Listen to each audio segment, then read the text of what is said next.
The multinomial distribution is the multivariate version of the binomial distribution. Let's quickly recall the binomial distribution. Suppose we have a coin with probability of head equal to P. We toss it independently n times and count the number x of heads. Then the distribution of x is called binomial with parameters n and p. The word binomial has the prefix bi, meaning 2. Now what's 2 about it? Well, it refers to the fact that a coin has 2 faces. Tossing a coin is representative of all random experiments with just 2 outcomes. That provides the key to its multivariate generalization. We start with a random experiment with k possible outcomes for some k equal to 2, 3, whatever. For example, if I roll a die, that corresponds to k equal to 6. Let the probabilities of the k outcomes be p1 to pk. Now perform the experiment independently n times. Let x1 to xk be the numbers of the times the outcomes occur. So x1 is the number of times you get the outcome 1, xk is the number of times you get the outcome k. Then the distribution of the random vector x1 to xk is called multinomial with parameters n and these pi's. Here we shall learn how to simulate from a multinomial distribution. The main workhorse for simulating from a multinomial distribution is to be able to carry out a random experiment which has got exactly k many outcomes. And the way to simulate that in R is by using the sample function.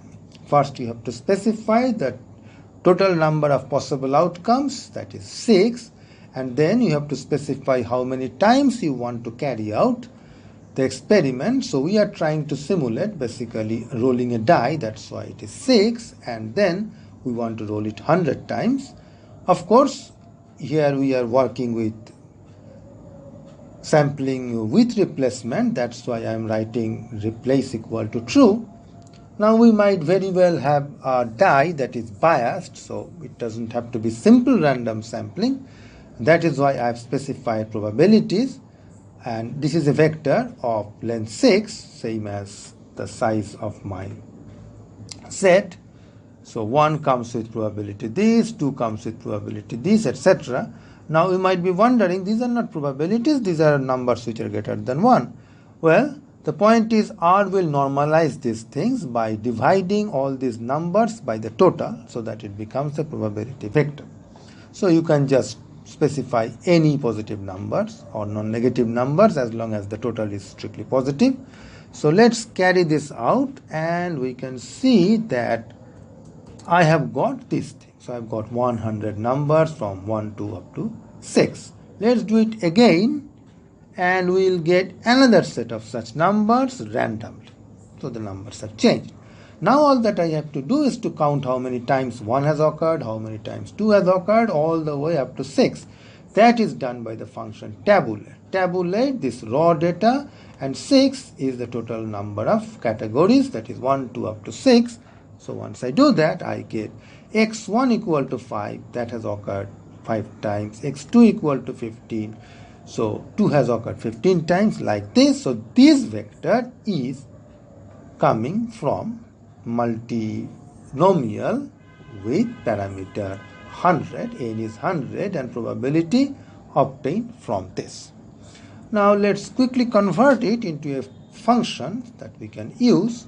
Say call it R multnom, say that's a function and it has got parameters n and p.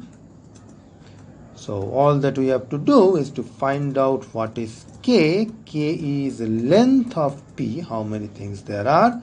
That takes the place of 6, and n is how many times you want to do it, and instead of specifying prob you just use this, and this is also k, and that's it. The last line is what gets returned. So let's just load it quickly, and then I can use or mult norm, and I want to carry out for say 3, and the probability vector will be say 1, 2, 3, which of course means this is 1, 6, 2, 6 and 3, 6, and I get this. They're all 1, 1, 1. Let's run it again. Again it is 1, 1, 1. Now it is 0 to 1, meaning x1 has not occurred, x2 has occurred twice, and x3 has occurred once. So that's what I wanted to tell you.